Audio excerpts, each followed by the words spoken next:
quite a powerful jolt. They obviously want to keep the momentum going, even if it means that they're going to be much clearer in the future about where they point the finger of blame. Today, the Prime Minister was extremely explicit, and I don't think Sinn Féin have ever been under so much pressure as they are now to call on the IRA to disband for good. Although Mr Blair's arrival in Belfast was part of the careful choreography that surrounds so many events in Northern Ireland, today was meant to bring an end to gesture politics. This was an occasion, he said, where he didn't want to be diplomatic. He wanted to give his frank view. And so he spelt it out.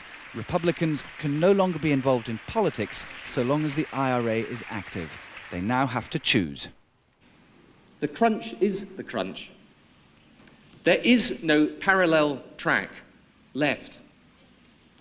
The fork in the road has finally come. Whatever guarantees we need to give that we will implement the agreement, we will.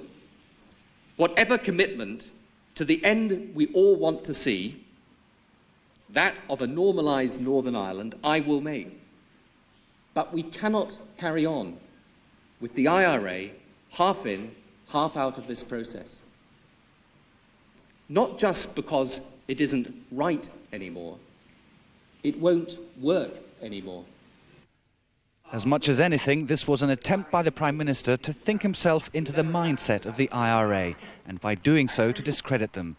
He acknowledged that in the past, Republican violence had a political as well as military purpose. Even when Republicans realised they were not going to get Britain to give up Northern Ireland by terror, they still thought that it had another tactical purpose. It gave them negotiating leverage.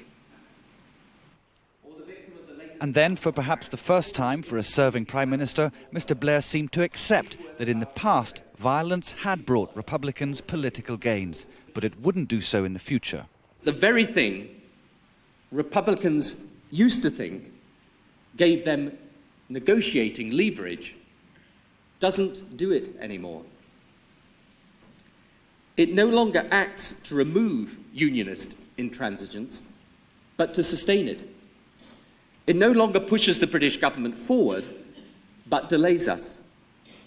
It doesn't any longer justify David Trimble's engagement, it thwarts it. The Prime Minister said that if the threat of violence were removed, the peace process would be unstoppable. But terrorism was playing into the hands of Sinn Féin's enemies. In fact, the continuing existence of the IRA as an active paramilitary organisation is now the best card that those whom Republicans call rejectionist unionists have in their hand. It totally justifies their refusal to share power. It embarrasses moderate unionism and pushes wavering unionists into the hands of those who would just return Northern Ireland to the past. And because it also embarrasses the British and the Irish governments, it makes it harder for us to respond to nationalist concerns.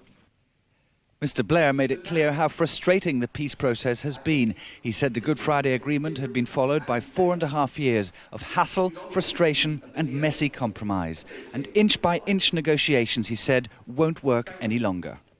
It's time for acts of completion.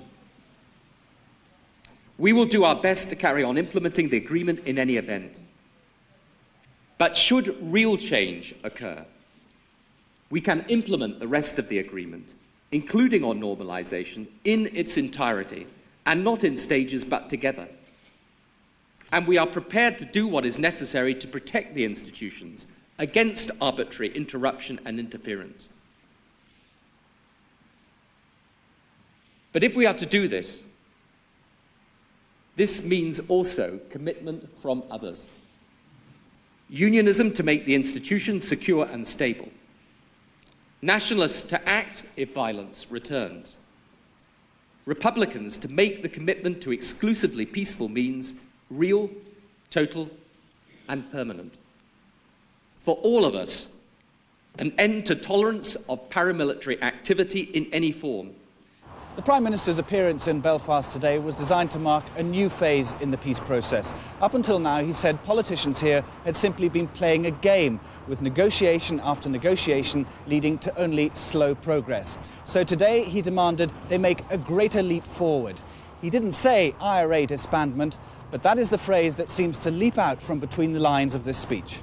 Tony Blair was saying that violence in the past